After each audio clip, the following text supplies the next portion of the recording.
barbecue family. Thank you for tuning in to another episode on our channel. I'm Maddie, this is Kiki, we're Canada's favorite female grill masters. If you're new here, you clicked on one heck of a video. We're gonna show you how easy it is to grill up one of the most delicious cuts of beef out there, the mighty picanha steak. If you've been wanting to try this tasty cut but have wondered, how the heck do you grill it? We have 5 super simple tips for you, plus a bonus tip that you won't want to miss. Especially if you love eating steak. I love eating steak, I love talking about steak, I love dreaming about steak, I even love drawing steak. All right. Okay, can you do a little yes yappy yappy and a little more lighty on the charcoal, please? And you say I'm the bossy one? Just light it, okay? Okay, before we even get started, let's go over some picanha facts. First of all, picanha is pronounced picanha. As much as it's funny to say picanha, that ain't right, so be sure to properly pronounce it. Picanha is known as the steak of many names. Depending where you order it from, it can be referred to as Coulotte, top sirloin cap, or even rump cap. It comes from the rump area on the cow and is triangular in shape with that famous thick layer of fat called the fat cap. This fat is where pure, delicious, beefy flavor lives. So do not cut this part off. Now let's jump right into our 5 tips. Tip 1, order your picanha as a whole roast and cut your steak portions yourself. No, wait, don't go anywhere yet. Come back. We know that tip sounds a little intimidating, but it's really not. Trust us.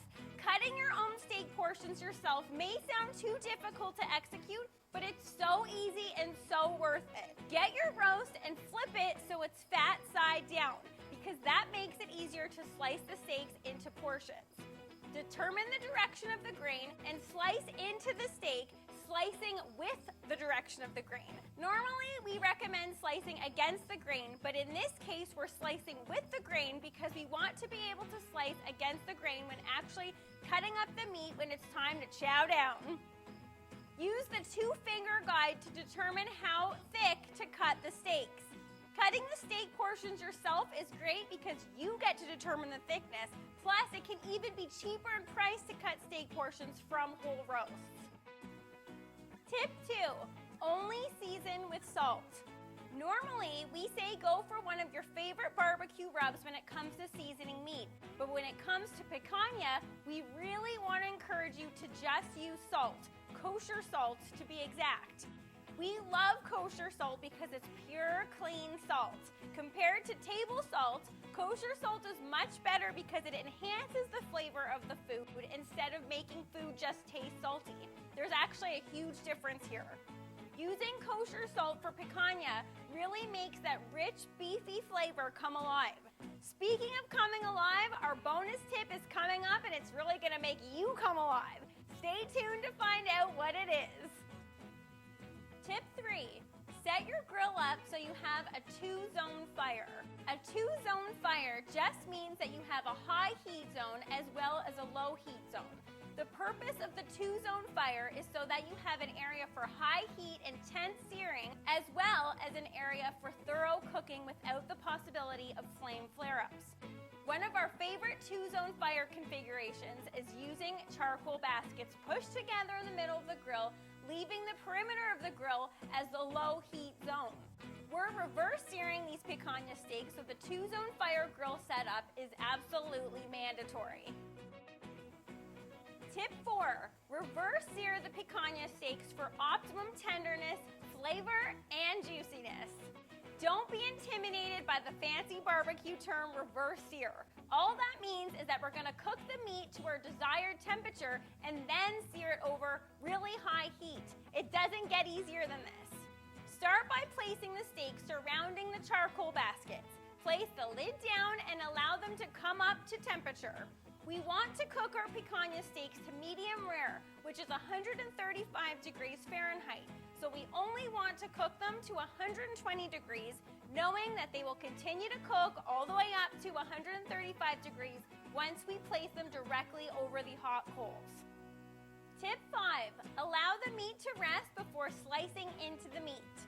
Allowing the meat to rest for around 5 minutes allows allows the juices to calm down and redistribute back into the meat. Once you wait that time, it's time to slice into this tender, juicy, beefy piece of meat. Just look at how succulent and delicious this really looks. Bonus tip! If you want to have a flavor explosion that will blow your pants right off. Okay, wait. Do we really want to blow people's pants off? Oh, okay, good point. What about socks? Socks are okay. Yeah, let's go with socks. Okay, grab a fresh, ripe, juicy lime, cut it into wedges, and squeeze some lime juice over the picanha and sprinkle on a little more kosher salt. It's a flavor sensation that's sure to really blow your pants, no, your socks right off. We really hope you're able to track down some picanha at your local butcher shop. Whether it's listed as Coulotte, Rump Cap, or Top Sirloin Cap, just buy it because it's definitely an awesome experience cook-wise and taste-wise. If you're watching this feeling like, okay, now I know how to grill picanha, but you're still wanting to improve your pork chop grilling skills, we recommend you check out our grilled pork chop tutorial. We promise you'll never make dry pork chops ever again. Okay, are you gonna hurry up and taste this so we can get over there and do some bum bongos? Okay, I'm diving in for you guys. This one's for you, barbecue family.